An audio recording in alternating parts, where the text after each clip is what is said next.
I never thought I'd be the kind of man who would sit down and tell a story like this. I always believed marriage was sacred, built on trust, honesty, and love. For years, I lived with that belief. For years, I thought my wife and I were the perfect couple, the kind people envied when they saw us together. But I was wrong. So, painfully wrong. My name is Daniel, and this is the story of how the woman I loved the most in this world betrayed me in ways I never imagined, and how, in the end, I took revenge so deep she never saw it coming. I met Emily 10 years ago at a small bookstore downtown. I still remember the way she smiled at me from behind a stack of romance novels. She was warm, charming, and had that kind of laughter that filled up an entire room. We started talking, and before I knew it, we were inseparable. Within a year, we were married. I worked hard to provide for us, long hours at the office, overtime when I needed to. Emily, on the other hand, stayed at home, building her small photography business. She was talented, I'll give her that. Her pictures had this soul in them, this depth. I was proud of her, even though her earnings were never steady. I always said, "Don't worry, I'll take care of us. Just follow your passion." For years, I believed we were happy. Sure, we had our ups and downs, who doesn't? But Emily always reassured me with hugs, kisses, and whispered words at night that everything was fine. But looking back now, I realize how blind I was. It started with little things. Emily began spending more time on shoots. At first, I was supportive. I'd pack her snacks, kiss her goodbye, and tell her to be careful. But gradually, the shoots got longer. Instead of coming home by dinner, she'd arrive after midnight, claiming the lighting was perfect for night sessions. Then came the secretive phone calls. She'd walk out of the room when her phone rang, whispering into it in hushed tones. If I asked, she'd brush it off. "It's just a client, Danny. They want something specific." I wanted to believe her. I really did. But the more I tried, the more uneasy I felt. One evening, I came home earlier than usual. Emily wasn't expecting me. As I walked through the living room, I heard her laugh from the kitchen, the same laugh that had once captured my heart. But it wasn't for me. She was on the phone saying, "Stop it. You're making me blush." My chest tightened. I froze in the hallway, listening. "Of course, I'll see you tomorrow. Same place." "You know where," she whispered before hanging up quickly. When she noticed me standing there, her face turned pale for a split second before she forced a smile. "Hey, you're home early." "Who was that?" I asked, trying to keep my voice calm. "Just a client," she replied too quickly, too defensively. Something inside me shifted that day. A seed of doubt had been planted, and I couldn't ignore it anymore. Over the next few weeks, I started paying attention. I noticed how she dressed differently when she left the house, more makeup, shorter dresses, perfume that lingered in the air long after she was gone. And she'd always be glued to her phone, typing away with a little smile on her face. At night, when she thought I was asleep, she'd quietly get out of bed, take her phone into the bathroom, and sit there for nearly an hour. It ate me alive inside. I thought about confronting her, but some part of me was terrified of hearing the truth. What if I was wrong? What if I accused her of something she wasn't doing and ruined our marriage? So I told myself I needed proof. One Saturday, Emily told me she had an all-day shoot, something about a special client. My gut twisted, but I pretended to nod. As soon as she left, I followed her. My heart pounded as I trailed her car through the city. She didn't drive toward the studio she often rented. Instead, she headed across town to a hotel. I parked a few blocks away and watched as she stepped out of the car, adjusting her hair, checking her reflection in the window. She wasn't carrying her camera gear, just her purse. And then I saw him. A tall man in a dark suit walked out of the hotel lobby and wrapped his arms around her like they'd done it 100 times before. She melted into his embrace, smiling up at him the way she used to smile at me. My stomach dropped. I gripped the steering wheel so hard my knuckles turned white. I couldn't move, couldn't breathe. The woman I had trusted with my entire life was in another man's arms. I wanted to storm over there, to tear them apart, to scream at her. "Why, Emily? Why would you do this to me?" But I didn't. Instead, I sat there in silence, my heart shattering piece by piece. When Emily came home that night, she acted normal. She kissed me on the cheek, asked me about my day, even curled up next to me on the couch. Her lies were smooth, practiced. If I hadn't seen it with my own eyes, I might have believed her, but I couldn't unsee it. That night, as she slept peacefully beside me, I lay awake staring at the ceiling. Rage burned inside me, but beneath it was something even stronger, cold, calculated determination. If she thought she could play me for a fool, she was wrong. I wasn't going to confront her. Not yet. I wasn't going to give her the satisfaction of knowing I'd found out. No, I was going to wait. I was going to watch. And when the time was right, I was going to make her regret every lie, every kiss she gave that man, every single betrayal. Because my wife's lies cut deep. But my revenge was going to cut deeper. That night was the beginning of everything. I started keeping a journal, documenting every move she made, every late-night text, every shoot, every suspicious detail. I even installed a tracking app on her phone when she left it charging in the kitchen.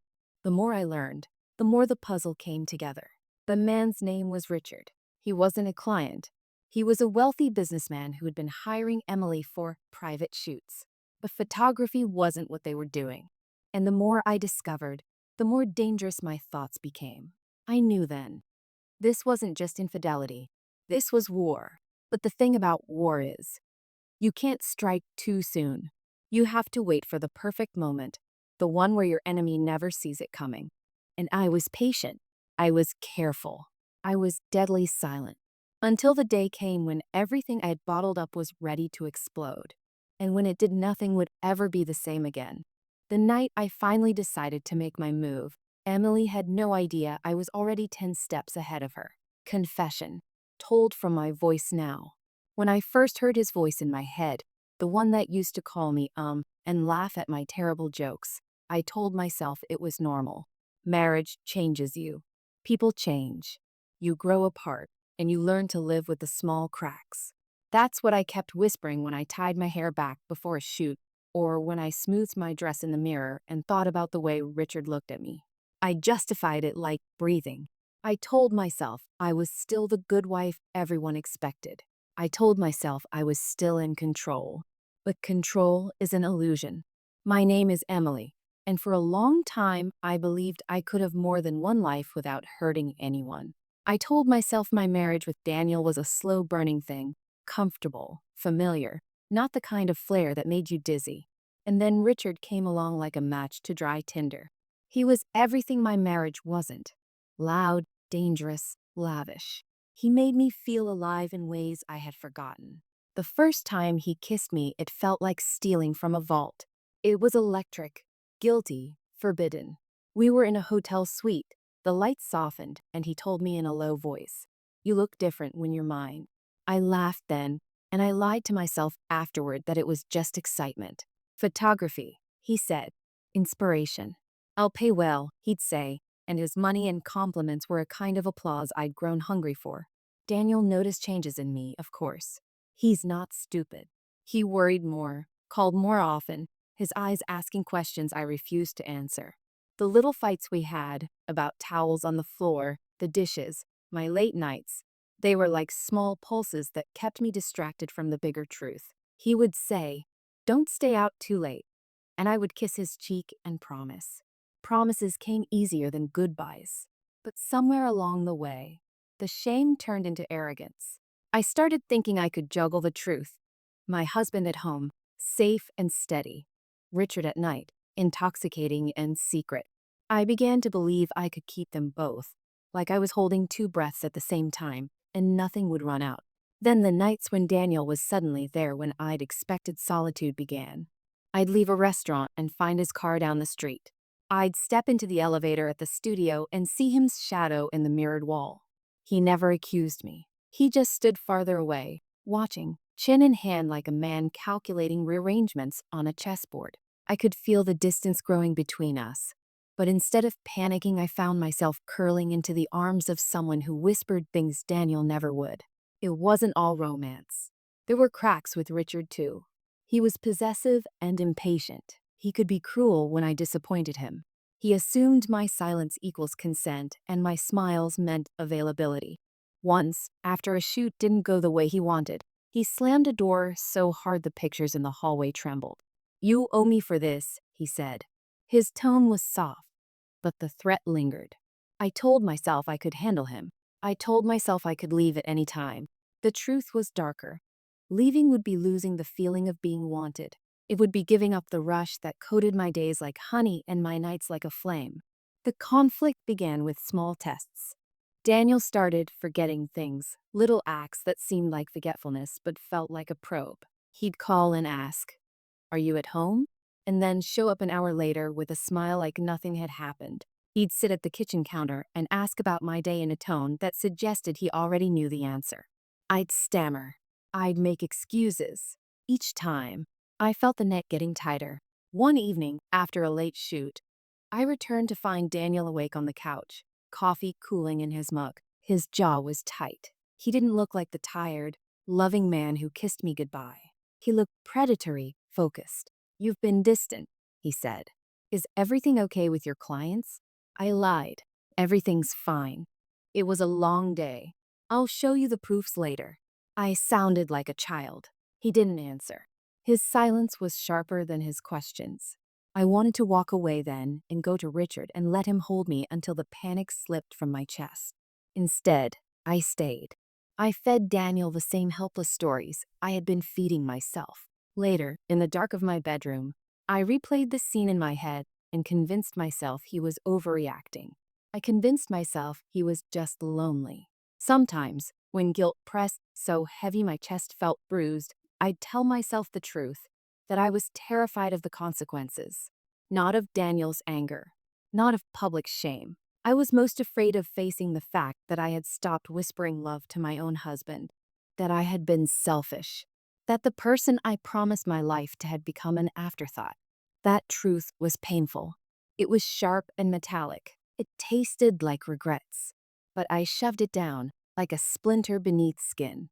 I learned to compartmentalize the house, the husband, the dinner, and the hotels, the late texts, the stolen kisses. Compartmentalization works until something shakes the shelf. And something was shaking. One Saturday, Richard called me in the morning and said, "Come to the studio early. I want that downtown feel, gritty, alive." His voice had that dangerous edge. He was excited. I lied to Daniel. "I have prints to edit," I said. "I'll be at the studio." He raised an eyebrow and nodded, and in that moment I felt a coldness that had nothing to do with the weather. At the studio, Richard arrived with a surprise. He had hired an assistant for the day, a young woman who laughed too loud and asked too many questions. During the shoot, the assistant flitted between us, arranging props, adjusting lights, making small talk. At one point, she glanced at my phone on the table and said, "Does he ever get jealous?" "Your husband?" I laughed it off. "No, he trusts me." But later, when Richard and I sat alone, he said, "Be careful. Men who are too trusting become a problem." His words sat like a stone in my stomach. When the shoot wrapped, the assistant left early and Richard walked me to the car. He opened the passenger door with a flourish and said, "Dinner tonight?" My treat. I looked at my phone. Daniel was texting, "Working late. Don't wait up." I knew that message was probably true. He worked a lot. I knew the pattern. But suddenly, the pattern felt like permission. I told Richard yes. We dined and laughed, and for an hour the world felt uncomplicated. Later, we returned to the hotel, because that's where we always ended up. And for a moment, I was dizzy with how easy everything had become. I closed my eyes and let myself be taken. When I came home that night, the house smelled faintly of coffee and old paper, and Daniel was at the kitchen counter, a newspaper folded in front of him. He didn't look up when I walked in. I paused in the doorway. "Long day?" he asked, not meeting my eyes. "Yeah, very long."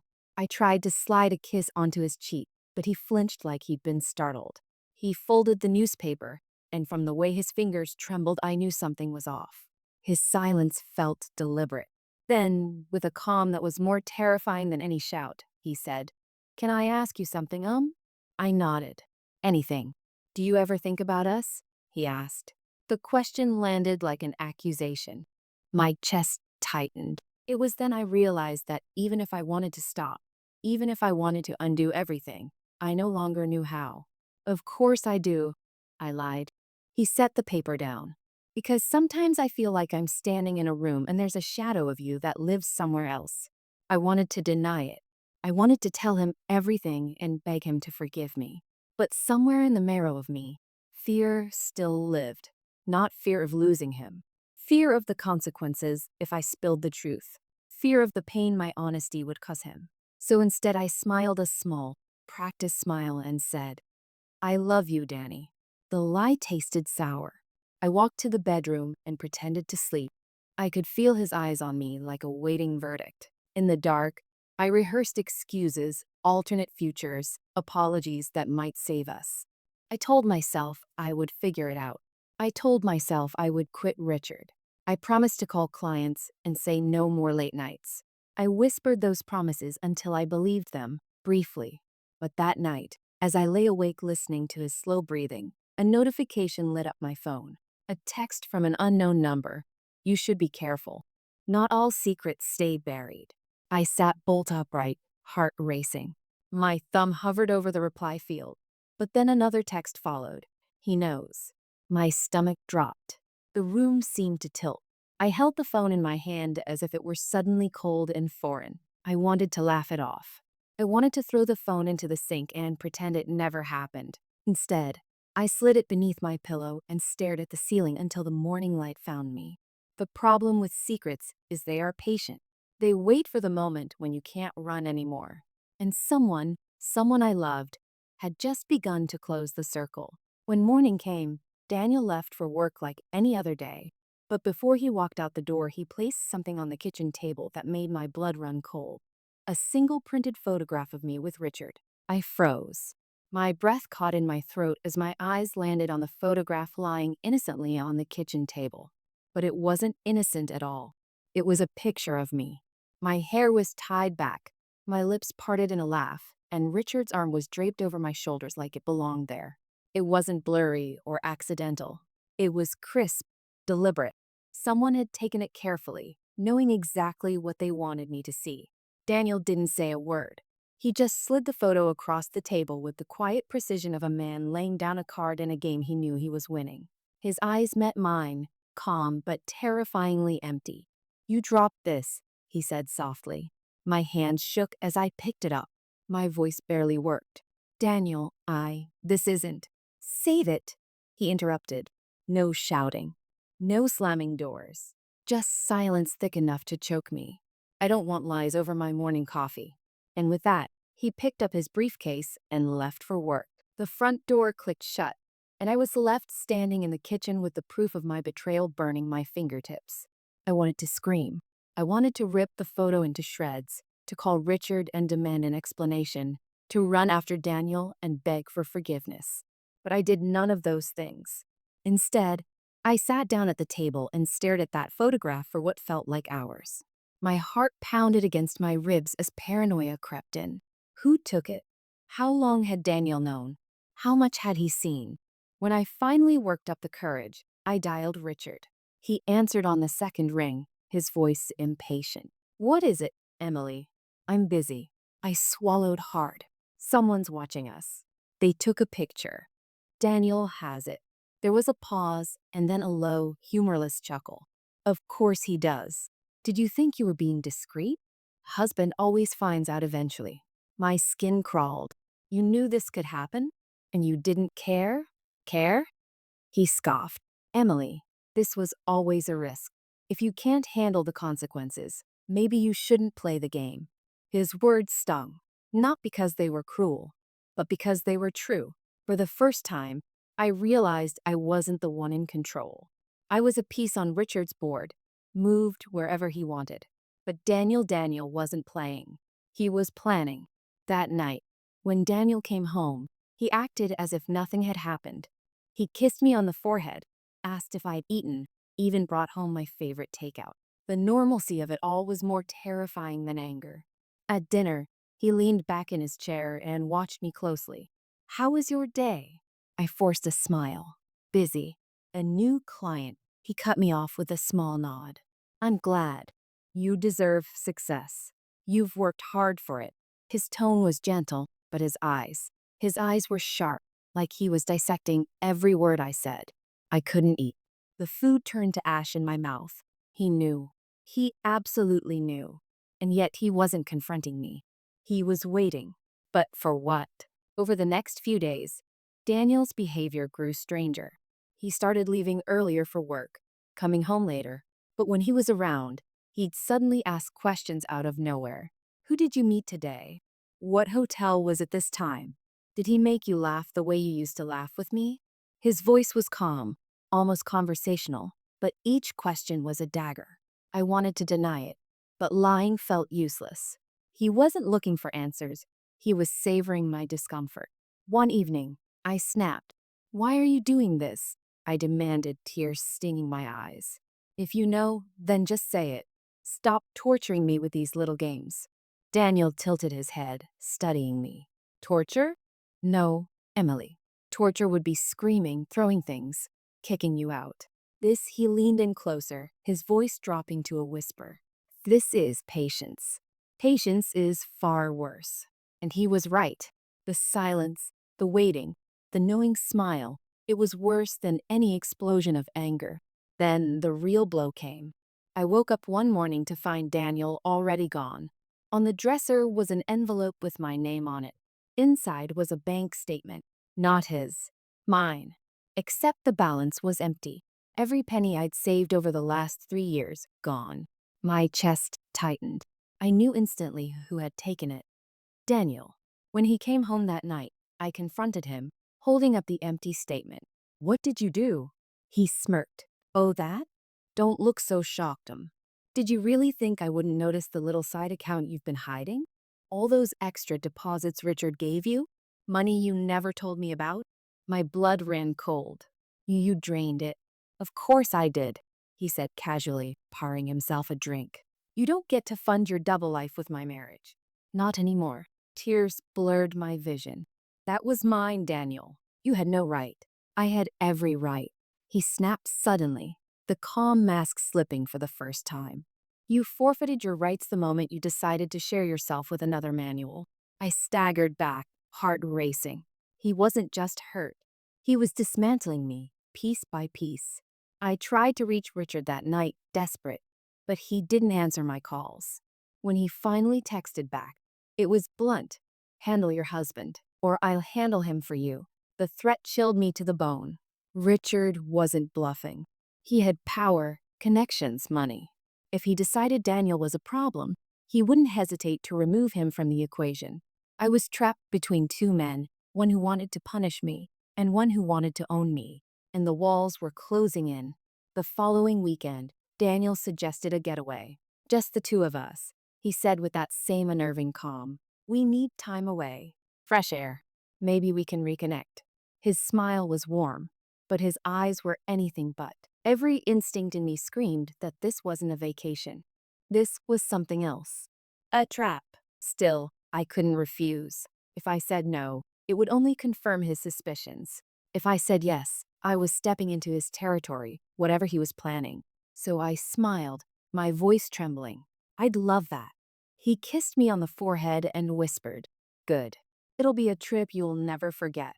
And as his lips touched my skin, I realized with horrifying clarity, he meant it literally.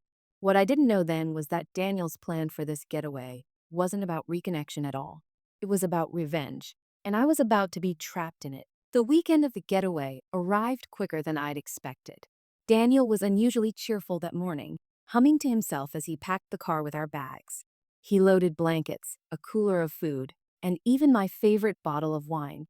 To anyone else, he might have looked like a husband determined to rekindle romance. But to me, every gesture felt calculated, rehearsed. As we drove out of the city, I couldn't shake the knot in my stomach. The silence between us wasn't awkward, it was thick, purposeful. I kept glancing at him, searching his face for answers, but he just smiled at the road ahead like everything was perfectly normal. "Where are we going?" I asked, finally breaking the silence. "You'll see," he said smoothly. "It's a surprise, somewhere private, somewhere we can talk." The way he emphasized the word private sent a chill down my spine. Hours later, we pulled up to a secluded cabin by the edge of a forest. It looked like something out of a postcard: rustic wood, a porch swing, smoke rising lazily from a stone chimney. But instead of comfort, all I felt was dread. "This place is beautiful," I said softly, forcing a smile. Daniel looked at me then, really looked at me, and for a brief second I thought I saw the man I married, the man who once promised me forever. But it was gone in a flash. He carried the bags inside without a word. Inside, the cabin was cozy but eerily quiet. There was no TV, no Wi-Fi, no signal on my phone. It was just us, the creak of the wooden floorboards, and the sound of the wind outside. Isolation. That was the point. That first evening, Daniel made dinner: steak, roasted potatoes, salad. He poured me a glass of wine and raised his own. "To us," he said, clinking glasses. I swallowed hard, the bitterness of the drink settling in my stomach. "To us," I echoed, though the words felt like a lie. We ate mostly in silence. Occasionally he'd ask me a question that felt harmless on the surface, but carried razor blades beneath. "Do you ever think about the first time we met? Do you remember our vows? When you said you'd love me forever, did you mean it?" Each one was a test, and every time I answered, I knew he was measuring the weight of my lies. That night, as we lay in the cabin's only bedroom, I pretended to sleep, but I could feel his eyes on me in the dark, watching, calculating, waiting. At some point, exhaustion pulled me under, but I woke to the sound of footsteps creaking across the floor. My eyes fluttered open to see Daniel standing near the dresser, his back to me. He was holding something in his hand, something small and metallic that glinted in the moonlight. My heart thudded. I closed my eyes quickly, forcing my breathing to remain steady. When I peeked again, he was tucking the object into the drawer and slipping back into bed beside me. He wrapped an arm around me like nothing had happened, but I knew what I'd seen: a gun. The next morning, Daniel acted normal again. He made coffee, whistled as he chopped wood outside, even teased me about not knowing how to start a fire. But the image of that gun haunted me. Why had he brought it? What was he planning? By afternoon, my nerves were fraying. I needed answers. "Daniel," I said cautiously as he stacked logs by the fireplace, "why are we here?" "Really?" He straightened slowly, wiping his hands on his jeans. Then he smiled. But it wasn't warm. It was cold, calculated. "Because, Emily," he said softly, "I wanted us to be honest with each other. And I figured here, away from distractions, away from lies, you'd finally tell me the truth." My chest tightened. "Daniel, He cut me off, his voice sharper now. Don't you dare insult me with another excuse. I know. I've known for months. The phone calls, the hotels, the money, the man. Richard, isn't it?" The sound of his name on Daniel's lips made me flinch. Daniel's eyes darkened. "Do you know how it feels to sleep next to someone who's already given themselves away? To look at the woman you love and see nothing but betrayal staring back?" Tears burned my eyes. "Daniel, please. I made a mistake. I was lonely. He laughed bitterly, cutting me off again. "A mistake? Mistakes don't last months. Mistakes don't leave trails of lipstick on hotel glasses. Mistakes don't laugh on the phone with another man at midnight while your husband lies awake in the next room." I broke down then, sobbing into my hands. "I'm sorry. I'm so sorry." But his voice was icy. "Sorry doesn't erase lies. Sorry doesn't erase the image of you in his arms." For a moment, silence hung heavy between us. I thought maybe, just maybe, he'd calm down. That maybe forgiveness, however impossible, was still on the table. But then he walked to the dresser, opened the drawer, and pulled out the gun. My blood ran cold. He held it loosely, not pointing it at me yet, but the message was clear. "Do you think I'm stupid, Emily?" he asked quietly. "Do you think I didn't see this coming? That I didn't prepare?" I shook my head frantically, fear choking me. No, Daniel, please." He stepped closer, the gun gleaming in his hand. "I told myself I'd wait. I told myself I'd let you come clean. But you never did. You let me rot in silence while you ran to him." I backed up until my legs hit the bed. My voice was trembling, desperate. If you love me, if any part of you still loves me, please don't do this. His eyes flickered, and for a split second I thought I saw hesitation. Then his jaw tightened. Oh, I love you, Emily. That's why this hurts so much. But love isn't enough when it's built on lies. The air in the cabin was suffocating. My mind raced, searching for a way out. Richard's threat echoed in my head. Handle your husband, or I'll handle him for you. But Daniel wasn't just angry. He was calm, deliberate, terrifyingly in control. He set the gun down on the table beside him, leaning forward so close I could see the veins pulsing in his temple. This is your last chance, he said slowly. Tell me everything, every detail, every lie, or I swear, Emily, you won't leave this cabin the same. His voice was deadly calm, but his hands trembled slightly as they hovered over the weapon. And in that moment, staring into his eyes, I realized something horrifying. It wasn't just revenge he wanted me to suffer. And as the gun sat between us on the table, I realized Daniel wasn't deciding whether to punish me, he was deciding how. The gun glinted between us, a silent monster in the room. I could barely breathe. Daniel sat back in the chair across from me, his face carved from stone, his fingers drumming slowly against the table. Every second felt like an hour. I want the truth, he said, his voice low but sharp. No more lies. Tell me everything. My lips trembled. Daniel, Start with how long, he cut in, his eyes narrowing. I swallowed hard. There was no point hiding anymore. He already knew. He wanted me to bleed the words out myself. Almost a year, I whispered. The drumming stopped. He leaned forward, eyes burning into mine. A year? His laugh was bitter, humorless. So while I was working late, saving for us, planning our future, you were planning hotel rooms with him? Tears blurred my vision. I'm sorry. I didn't mean for it to. Stop, he snapped. Don't you dare dress this up like an accident. You chose him. Every single time. I sobbed into my hands, but he wasn't moved. If anything, my tears seemed to fuel his fury. The silence stretched again, until Daniel finally stood. My chest seized when he reached for the gun, but instead of pointing it, he placed it back in the drawer. You think I want to kill you? He said coldly. That would be too easy, Emily. Death would be a mercy. He stepped closer, towering over me. No, I want you to live with what you've done. I want you to feel the weight of it every single day. And trust me, I know exactly how to make that happen. A shiver ran through me.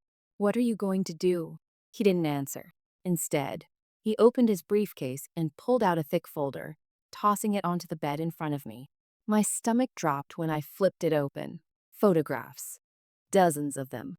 Me with Richard, entering hotels, laughing in restaurants, hugging him in parking lots, dates, times, places, all neatly documented like evidence in a trial.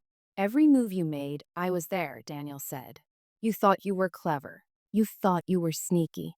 But I was watching the whole time. And now, he smiled darkly. Now I own the truth. I shook my head in disbelief. Why? Why didn't you say something sooner? Because patience is the sharpest knife, he replied.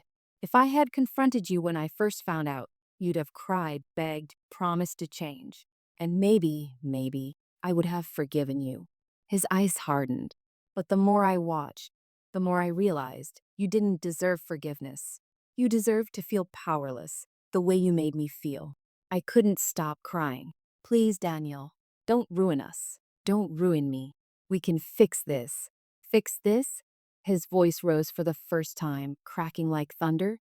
You destroyed us. You think I'll just take you back? That I'll forget the nights you crawled into another man's bed? He grabbed the folder from me and slammed it shut. No, Emily, you don't get to erase what you did. But I can make sure the world sees exactly who you are. The threat was clear. My hands shook. You wouldn't do that. Daniel smirked. Wouldn't I? These pictures are enough to ruin you. Your family, your friends, your reputation. Even Richard. Do you think his high-class world will accept a scandal like this? No, Emily. I could destroy both of you with one click.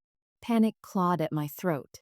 I pictured my parents seeing the photos, my friends whispering behind my back, Richard discarding me the moment my scandal became public.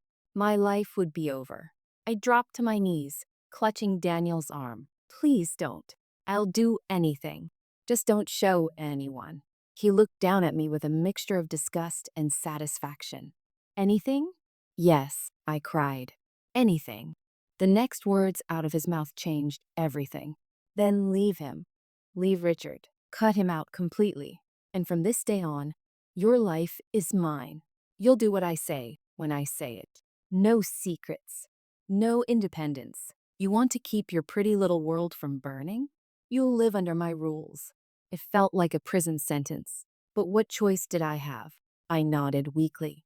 Okay, I'll do it. I'll end it with him. Daniel's smile was chilling. Good girl. The next day, back in the city, I met Richard to break it off. We sat in his sleek office, his cologne thick in the air. What's this about? He asked, frowning as I avoided his eyes. It's over, I said flatly. We can't do this anymore. He leaned back, laughing in disbelief. You're joking. I'm not, I whispered. Daniel knows. Everything. He has proof. For the first time, Richard's confident mask cracked. His jaw tightened. And you're just giving up? Running back to your husband like nothing happened? I forced myself to meet his gaze. I don't have a choice. Richard's voice dropped, venomous. You think Daniel can control me? He has no idea who he's dealing with. I stood, shaking my head. No, Richard, you don't understand. He's already won. When I got home, Daniel was waiting. He didn't ask for details. He didn't need to. He knew. From that day on, my life wasn't mine anymore. He had broken me, chained me, made me dependent on his mercy. Every smile I gave him, every word I spoke, was forced. I was his prisoner. But what Daniel didn't realize was this. Chains breed resentment, and resentment breeds revenge. Because as much as he thought he had trapped me, as much as he believed he had stripped me of power, he forgot one simple truth. I still had a secret of my own, one he hadn't uncovered yet. Weeks later, Daniel came home one evening to find me cooking dinner, humming softly. He kissed me on the cheek, satisfied with my new obedience. But inside, I was already steps ahead, because while he thought he was controlling me, I was quietly planning. Richard hadn't gone away. He'd been furious when I left him, but also intrigued. Dangerous men don't like losing, and Richard had made it clear he wasn't finished. He wanted revenge too, and in the shadows of our broken marriage, a new alliance was forming. Final line. Daniel thought his revenge had ended the game, but he was wrong, because the game wasn't over. It had only just begun, and this time, I wasn't the one being hunted. I was the hunter,